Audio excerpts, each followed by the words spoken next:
ನಮ್ಮ ಬೆಂಗಳೂರಿನಲ್ಲೊಬ್ಬ ಪಿಟಿ ಮೇಸ್ಟ್ರು ಇದ್ದಾನೆ. ಆತನ ಹೆಸರು ಮ್ಯಾಥ್ಯೂ ಅಂತ.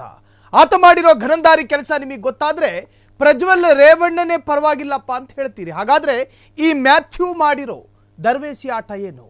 ಸಿಲಿಕಾನ್ ಸಿಟಿಯಲ್ಲಿ ಒಬ್ಬ ಜೂನಿಯರ್ ಪ್ರಜ್ವಲ್ ರೇವಣ್ಣ ಮ್ಯಾಥ್ಯೂ ಆಡಿರುವ ಆಟಗಳು ನಿಮ್ಮನ್ನ ಅಚ್ಚರಿಗೆ ದೂಡುತ್ತೆ.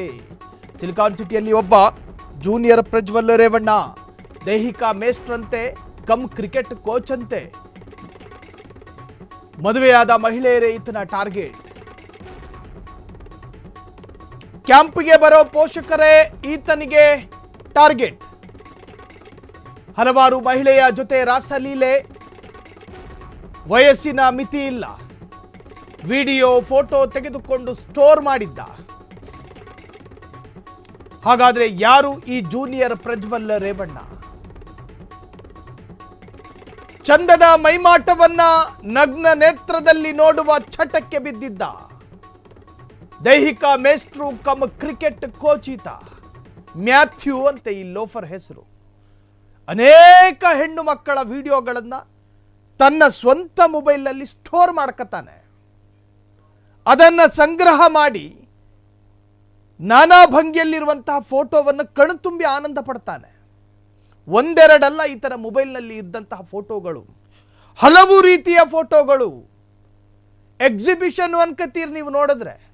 ಹೆಣ್ಣು ಮಕ್ಕಳ ಎಕ್ಸಿಬಿಷನ್ನಲ್ಲೇನಾದ್ರೂ ಈತ ಪ್ರದರ್ಶನಕ್ಕಿಟ್ಟವನ ಅಂತ ನಿಮಗೆ ಆ ತರಹದ ಭಾಸ.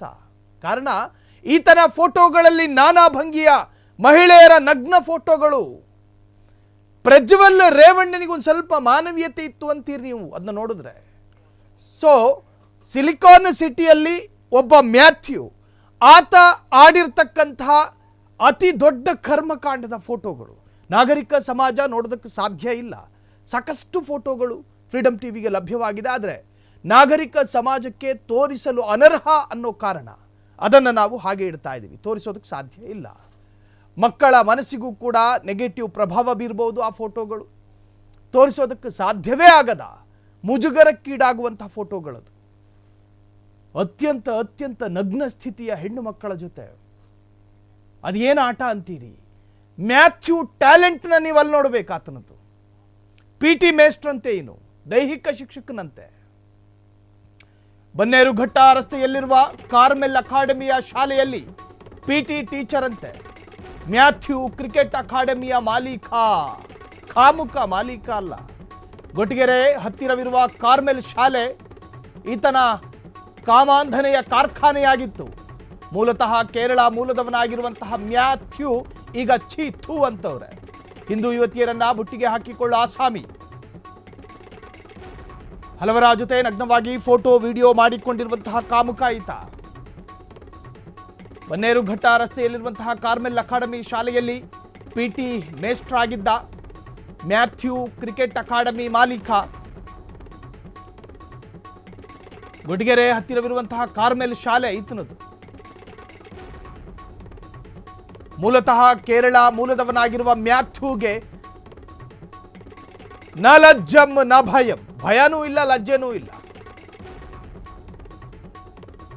ಆತನ ಕಾಮದಾಟಕ್ಕೆ ಬಲಿಯಾದ ಅದೆಷ್ಟೋ ಹೆಣ್ಣು ಮಕ್ಕಳು. ಈತ ಪಿಟಿ ಮೇಸ್ಟ್ರ್ ಅಂತೆ. ಮಕ್ಕಳಿಗೆ ಸ್ಪೋರ್ಟ್ಸ್ ಮ್ಯಾನ್ ಸ್ಪಿರಿಟ್ ತುಂಬಬೇಕಾದವನ ತಲೆಯಲ್ಲಿ ತುಂಬಿರೋದು ಕಾಮ ಅಲ್ಲದೆ ಮತ್ತಿನ್ನೇನು ಅಲ್ಲ. ಕದ್ದು ಕಾಡ್ತಿದ್ದ ಕಾಮಗಳನ್ನ ಪ್ರದರ್ಶನಕ್ಕಿಟ್ಟಿದ್ದ ಹೆಣ್ಣು ಮಕ್ಕಳ ಮುಂದೆ ತನ್ನ ಟ್ಯಾಲೆಂಟ್ ತೋರಿಸಿದ್ದ. ದೈಹಿಕ ಕಸರತ್ತು ಶಾಲೆಯ ಆವರಣದ ಮೈದಾನದಲ್ಲಿ ಮಕ್ಕಳ ಮುಂದೆ ತೋರಿಸಬೇಕಾದ ಪ್ರದರ್ಶನ ಹೆಣ್ಣು ಮಕ್ಕಳ ಮುಂದೆ ಬೆತ್ತಲೆಯಾಗಿ ತೋರಿಸಿದ್ದ ಕಾಮುಕ ಮ್ಯಾಥ್ಯೂ. ಸಮಾಜ ಥೂ ಅಂತಿದೆ. ಈತ ಮಾಡಿರುವಂತಹ ಕೆಲಸ ಇದೆಯಲ್ಲ, ಹೆಣ್ಮಕ್ಳು ಒಪ್ಕೊಂಡು ಜೊತೆಗೆ ಹೋಗಿದ್ರು, ಒಪ್ಪದೆ ಹೋಗಿದ್ರು, ಅದು ಬೇರೆ ವಿಚಾರ. ಆತನ ಜೊತೆ ಅನೇಕ ಹೆಣ್ಣುಮಕ್ಕಳು ನಗನಗುತ್ತಾನೆ ಫೋಟೋ ತಗೊಂಡಿದ್ದು ಇದೆ. ಸಮ್ಮತಿ ಕೊಟ್ಟರೋ ಹೆಣ್ಣು ಮಕ್ಕಳು, ಸಮ್ಮತಿ ಕೊಡ್ಲಿಲ್ವೋ. ಅಲ್ಲಿ ಹಿಂದೂ ಹೆಣ್ಮಕ್ಳಿದ್ರು, ಬೇರೆ ಹೆಣ್ಮಕ್ಳಿದ್ರು. ಇಲ್ಲಿ ಧರ್ಮ ಅನ್ನೋದು ಸಮಸ್ಯೆ ಅಲ್ಲ. ಆದರೆ ಹೆಣ್ಣು ಕಾಮದಾಟಕ್ಕೆ ಮಿತಿ ಇಲ್ವಾ? ಅತಿರೇಕದ ಕಾಮದಾಟ ಆಗಿತ್ತು ಈತನದ್ದು. ಸಣ್ಣ ಸಣ್ಣ ವಯಸ್ಸಿನ ಹೆಣ್ಮಕ್ಳು ಇದ್ರು ಈತನ ಜೊತೆಯಲ್ಲಿ. ಮದುವೆಯಾಗಿ ವಿಚ್ಛೇದನ ಆಗಿದ್ದ ಸಂತ್ರಸ್ತ ಮಹಿಳೆಗೆ ವಂಚನೆ.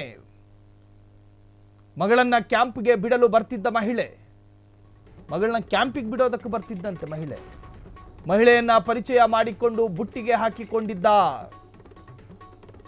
ಮದುವೆ ಆಗ್ತೀನಿ ಅಂತ ಹೇಳಿ ನಂಬಿಸಿ ಗರ್ಭಿಣಿ ಮಾಡಿ ಕೈ ಕೊಟ್ಟಿದ್ದಂತೆ. ಮ್ಯಾಥ್ಯೂ ಎಲ್ಲರ ಬಳಿ ತನ್ನ ಹೆಂಡತಿ ಎಂದು ಹೇಳಿಕೊಂಡಿದ್ದಂತೆ ಮ್ಯಾಥ್ಯೂ. ಮದುವೆಯಾಗಿ ಡಿವೋರ್ಸ್ ಆಗಿದ್ದ ಸಂತ್ರಸ್ತ ಮಹಿಳೆಗೆ ವಂಚನೆ ಮಾಡಿದ್ದ. ಮಗಳನ್ನ ಕ್ಯಾಂಪಿಗೆ ಬಿಡೋದಕ್ಕೆ ಬರ್ತಿದ್ದ ಮಹಿಳೆ ಆಕೆಯ ಜೊತೆ ಅದು ಇದು ಮಾತನಾಡಿ ಬುಟ್ಟಿಗೆ ಬೀಳಿಸ್ಕೊಂಡು ಮದುವೆ ಆಗ್ತೀನಿ ಅಂತ ಹೇಳಿ ಆಕೆಗೆ ಗರ್ಭಿಣಿಯನ್ನ ಮಾಡಿದ್ದ. ಎಲ್ಲರ ಬಳಿ ನನ್ನ ಹೆಂಡತಿ ಅಂತ ಹೇಳಿ ಪರಿಚಯಿಸ್ತಿದ್ದಂತೆ. ಸಂತ್ರಸ್ತ ಮಹಿಳೆಗೆ ವಂಚನೆ ಆರೋಪವೂ ಕೂಡ ಕೇಳಿ ಬಂದಿದೆ. ಸರಿಯಾದ ವಯಸ್ಸಲ್ಲಿ ಮದುವೆ ಆಗಿದ್ದಿದ್ರೆ ದೊಡ್ಡ ದೊಡ್ಡ ಮಕ್ಕಳು ಇರ್ತಾ ಇದ್ರು ಅವನಿಗೆ, ಮ್ಯಾಥ್ಯೂಗೆ. ನೋಡಿ ಅವನ ಪೋಸ್, ಅವನ ವಿರುದ್ಧ ದೂರು ದಾಖಲಾಗಿರೋದನ್ನು ನಾವು ಸ್ಕ್ರೀನಲ್ಲಿ ರಿವೀಲ್ ಮಾಡ್ತಾ ಇದ್ದೀವಿ. ಇನ್ನು ಆತನ ವಿರುದ್ಧ ಕೇಳಿ ಬಂದಿರುವ ಆರೋಪಕ್ಕೆ ಸಂಬಂಧಪಟ್ಟ ಹಾಗೆ ನಾನಾ ತರಹದ ಭಂಗಿಯ ಫೋಟೋಗಳೆಲ್ಲ ಇದ್ದಾವೆ. ಕಣ್ಣು ತುಂಬ್ಕೋಬಹುದು, ಆದರೆ ತೋರಿಸೋದಕ್ಕೆ ಸಾಧ್ಯ ಇಲ್ಲ. ಎಲ್ಲ ಏಜಿನ ಹೆಣ್ಣು ಮಕ್ಕಳ ಜೊತೆಯೂ ಕೂಡ ತನ್ನ ಕಾಮದಾಸೆಯನ್ನ ವ್ಯಕ್ತಪಡಿಸಿ ತಮ್ಮ ಕಾಮತೃಷಿಯನ್ನು ತೀರಿಸ್ಕೊಂಡಿದ್ದ ಮುಠಾಳ. ಸಣ್ಣ ಮಕ್ಕಳಿದ್ದಾರೆ, ವಯಸ್ಸಾದವರು ಇದ್ರು, ಅಲ್ಲಿ ತಾಯಿ ಏಜಿನ ಮಹಿಳೆಯರು ಇದ್ರು. ಅವರ ಜೊತೆಯೂ ಕೂಡ ವಿಕೃತವನ್ನ ಮೆರೆದಿದ್ದ ನೀಚ ಪಾಪಿ. ತನ್ನ ತಾಯಿಯ ವಯಸ್ಸಿನವರ ಜೊತೆಯೂ ಕೂಡ ಸ್ವಂತ ಗಂಡನಂತೆ ಬಿಹೇವ್ ಮಾಡಿದ್ದ ಲೋಫರ್. ಸಂತ್ರಸ್ತೆ ಆಕೆ ಮಕ್ಕಳನ್ನ ಬಿಡೋದಕ್ಕೆ ಬರ್ತಾ ಇದ್ಲಂತೆ. ಆಕೆಯನ್ನ ಪುಸಲಾಯಿಸಿ ಮದುವೆ ಆಗ್ತೀನಿ ಅಂತ ಹೇಳಿ ನಂಬಿಸಿ ಆಕೆ ಜೊತೆಯೂ ಕೂಡ ಈತನ ನೀಚ ಬುದ್ಧಿಯನ್ನು ತೋರಿಸಿದ್ದ. ಅದರ ಪ್ರತಿಫಲವಾಗಿ ಆ ಹೆಣ್ಣು ಮಗಳು ಗರ್ಭಿಣಿಯಾಗಿದ್ಲು. ಸೊ ಅದಕ್ಕೆ ಸಂಬಂಧಪಟ್ಟ ಹಾಗೆ ಸಂತ್ರಸ್ತೆ ಮಾತನಾಡಿದ್ದಾರೆ, ಒಂದ್ಸತಿ ಕೇಳಿಸ್ಕೊಳ್ಳಿ.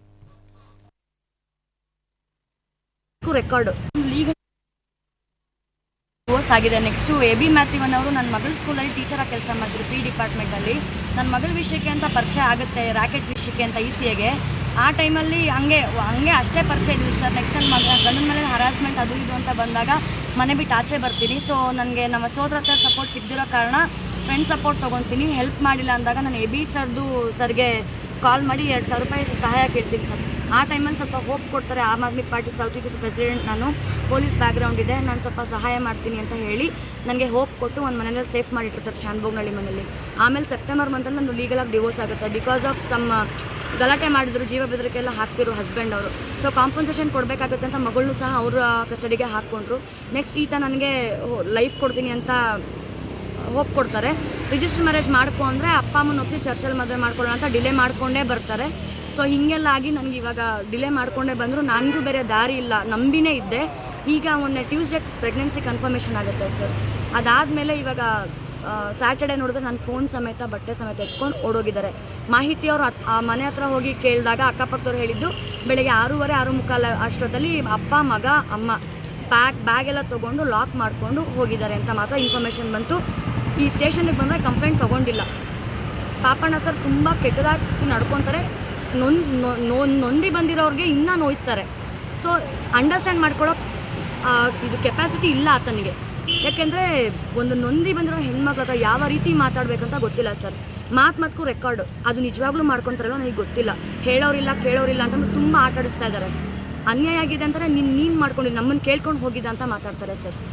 ಈ ರೀತಿ ಒಂದು ಮಾಡಿ ಕಂಪ್ಲೇಂಟ್ ಪ್ರೆಗ್ನೆನ್ಸಿ ಇದ್ದೀನಿ ಅಲ್ತಿದ್ದಾರೆ ಸರ್ ನನ್ನನ್ನು. ಇಂಥ ಟೈಮಲ್ಲಿ ಇರೋದು ಇದೊಂದೇ ಎವಿಡೆನ್ಸ್ ನನಗೆ, ಪ್ರೂಫು. ಇದು ಮಿಸ್ಕ್ಯಾರೇಜ್ ಆದರೆ ಏನು ಮಾಡಲಿ ಅಂತಂದರೆ ನಾವೇನು ಮಾಡೋಕ್ಕಾಗಲ್ಲ ಅಂತ ಹೇಳ್ತಾರೆ. ಮಹಿಳಾ ಆಯೋಗಕ್ಕೆ ಹೋಗ್ತೀನಿ, ನಾಗಲಕ್ಷ್ಮಿ ಮೇಡಮ್ ಆರ್ಡರ್ ಮಾಡಿದ್ರು ಕೂಡ ನಿನ್ನೆ ರೈಟಿಂಗ್ ಕೊಟ್ಟಿದೆ, ಒಂದು ಅಕ್ನಾಲಜ್ಮೆಂಟ್ ಕೊಟ್ಟಿದೆ ಇನ್ನೊಂದು. ಮತ್ತು ಅವ್ರು ಹೇಳ್ತಾರೆ ಪ್ರೆಗ್ನೆನ್ಸಿ ಮೆನ್ಷನ್ ಮಾಡಿಸ್ಕೊಂಡಿಲ್ಲ ನೆನ್ನೆ ರೈಟಿಂಗಲ್ಲಿ ಕಂಪ್ಲೇಂಟ್ ಕೊಡಬೇಕಾದ್ರೆ. ಅವರೇ ಗೈಡ್ ಮಾಡಿದ್ರು ಏನಂತ ಅಂತಂದರೆ ಈ ಥರ ಡಿವೋರ್ಸ್ ಆದಮೇಲೆ ನಿನಗೆ ಲೀಗಲಾಗಿ ಮದುವೆ ಮಾಡ್ಕೊತೀನಿ ಅಂತ ಹೋಪ್ ಕೊಡ್ತಾನೆ, ಇವಾಗ ಮಾಡ್ಕೊತಿಲ್ಲ. ಸೊ ಲೀಗಲಾಗಿ ಡಿವೋರ್ಸ್ ಆಗಿತ್ತು.